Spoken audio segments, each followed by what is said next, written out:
এই যে পহেলা বৈশাখ মাত্র ৩৫ বছর আগে এটা চালু হয়েছে ঢাকা ইউনিভার্সিটিতে। এই মাত্র ৩ যুগ আগে চালু হওয়া জিনিসটা কিভাবে হাজার বছরের ঐতিহ্য হলো? আরে ভাই, বাংলা সনের বয়সই তো হাজার বছর হয় নাই। এই মিথ্যুকরা, মিথ্যাবাদীরা বলে এটা নাকি হাজার বছরের ঐতিহ্য। জন্মই হাজার বছর, সনের বয়সই হাজার না, সেটা আবার নাকি হাজার বছরের ঐতিহ্য হয়ে গেছে। পহেলা বৈশাখ, আমরা আমাদের শৈশবেও পহেলা বৈশাখের এই রূপ কেউ দেখি নাই।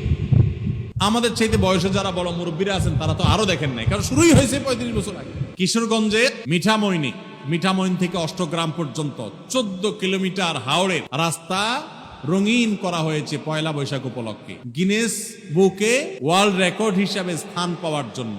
১৪ কিলোমিটারে সম্ভবত ৯,০০০ লিটার রং সেখানে ব্যবহার করা হয়েছে। রং ব্যবহার করা হয়েছে মানে কি? কেমিক্যাল না সব। আর আপনারা হাওড়ের যে রাস্তাটাতে রং করা হয়েছে আপনারা দেখেছেন, এই রাস্তাটা বাংলাদেশের খুব সুন্দর রাস্তাগুলোর একটা, মানে দৃশ্যটা সুন্দর, দুই ধারে পানি, অথই মাঝখানে রাস্তাটা দেখতে চমৎকার লাগে।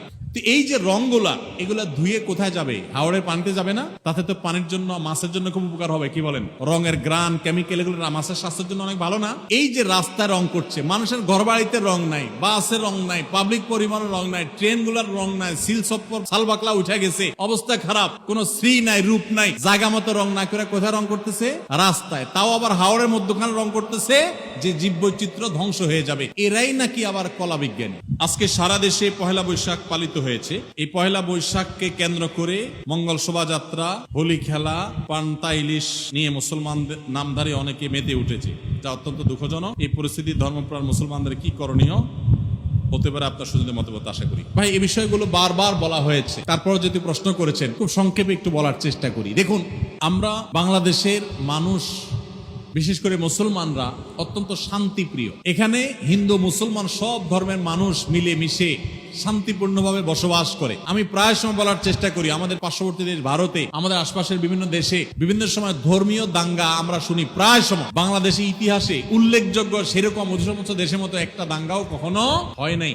এখানে মুসলমান এবং হিন্দু, অন্য ধর্মের মানুষ সবাই মিলেমিশে থাকে। এরপরেও মুসলমানদের উপরে নানাভাবে হিন্দু ধর্মের বিভিন্ন কালচার, কৃষ্টিকে চাপিয়ে দেয়া হয়, কখনো বাঙালিয়ানার নামে, কখনো একটা ডাহা, মিথ্যা, হাস্যকর কথা হাজার বছরের ঐতিহ্যের নামে।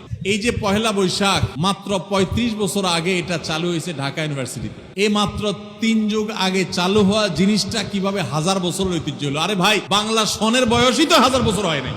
এই মিথ্যুকরা, মিথ্যাবাদীরা বলে এটা নাকি হাজার বছরের ঐতিহ্য। জন্মই হাজার বছর, সনের বয়সই হাজার না, সেটা আবার নাকি হাজার বছরের ঐতিহ্য হয়ে গেছে। পহেলা বৈশাখ, আমরা আমাদের শৈশবেও পহেলা বৈশাখের এই রূপ কেউ দেখি নাই। আমাদের চাইতে বয়সে যারা বড় মুরব্বীরা আছেন তারা তো আরো দেখেন নাই, কারণ